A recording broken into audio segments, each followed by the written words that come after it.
658. Saya di sini akan menjelaskan materi neraca pembayaran.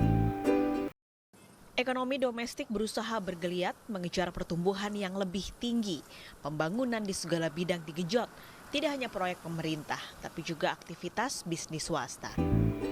Pengertian neraca pembayaran. Neraca pembayaran adalah catatan dari semua transaksi ekonomi internasional yang meliputi perdagangan, keuangan, dan moneter antara penduduk dalam negeri dan penduduk luar negeri selama periode waktu tertentu. Biasanya 1 tahun atau dikatakan sebagai laporan arus pembayaran keluar dan masuk untuk semua negara.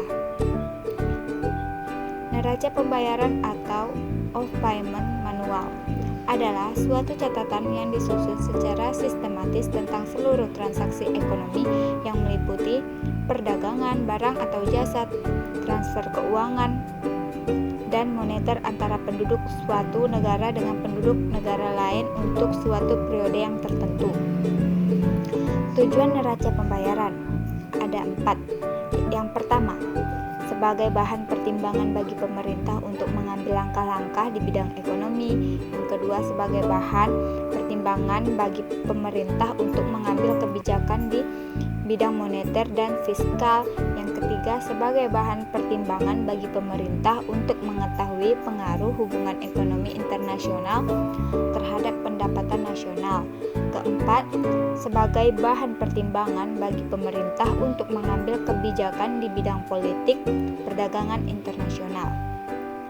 Fungsi neraca pembayaran terdiri dari 7. Yang pertama, mengambil langkah-langkah di bidang ekonomi, ekspor atau impor, hubungan uang piutang, penanaman modal.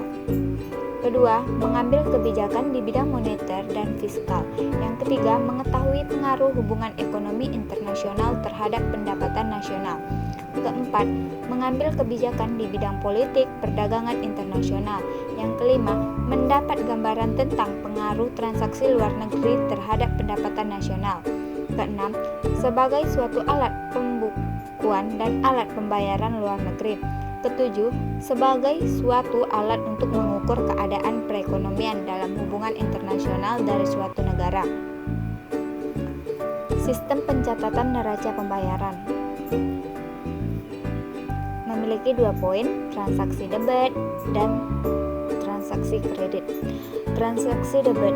Transaksi debit adalah transaksi yang menyebabkan terjadinya pembayaran kepada penduduk negara lain atau transaksi yang menyebabkan arus uang keluar yang terjadi antar negara. Transaksi debit meliputi yang pertama, penduduk yang melakukan pembelian emas dari negara lain. Yang kedua, penduduk yang menabungkan uangnya di bank luar negeri. Yang ketiga, impor barang dari negara lain, pembayaran jasa transportasi, jasa asuransi, dan ongkos makelar kepada penduduk negara lain. Transaksi kredit. Transaksi kredit adalah transaksi yang menyebabkan terjadinya penerimaan dari penduduk negara lain atau transaksi yang menyebabkan arus yang masuk yang terjadi antar negara. Transaksi kredit meliputi yang pertama, penjualan emas kepada penduduk dari negara lain. Yang kedua, penduduk negara lain menabungkan uangnya di bank dalam negeri. Yang ketiga, ekspor barang ke negara lain. Komponen neraca pembayaran. Yang pertama, transaksi dagang adalah semua transaksi ekspor dan impor barang-barang dan jasa. Kedua, transaksi pendapatan modal adalah semua transaksi penerimaan atau pendapatan yang berasal dari penanaman modal di luar negeri serta penerimaan pendapatan modal asing di negeri kita. Yang ketiga, transaksi unilateral adalah transaksi sepihak atau transaksi satu arah, artinya transaksi tersebut tidak menimbulkan kewajiban untuk membayar atas barang atau bantuan yang diberikan. Keempat, transaksi penanaman modal adalah semua transaksi yang berhubungan dengan jual beli saham atau jual beli perusahaan yang dilakukan oleh penduduk suatu negara dengan penduduk negara lain. Yang kelima, transaksi utang piutang jangka panjang adalah semua transaksi kredit jangka panjang yang pembayarannya lebih dari 1 tahun.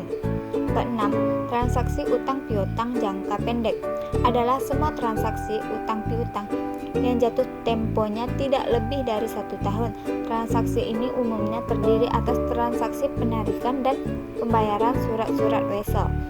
Yang ketujuh, transaksi lalu lintas moneter adalah pembayaran terhadap transaksi-transaksi pada kurang akun, transaksi perdagangan, transaksi modal, transaksi unilateral, dan investment account, transaksi penanaman modal langsung, utang piutang jangka pendek, dan utang piutang jangka panjang. Pengaruh neraca pembayaran di luar negeri terhadap perekonomian Indonesia: tingkat harga, tingkat kurs, sektor moneter. Mungkin itu saja yang dapat saya sampaikan. Lebih dan kurang saya mohon maaf. Wabillahi taufiq wal hidayah. Wassalamualaikum warahmatullahi wabarakatuh.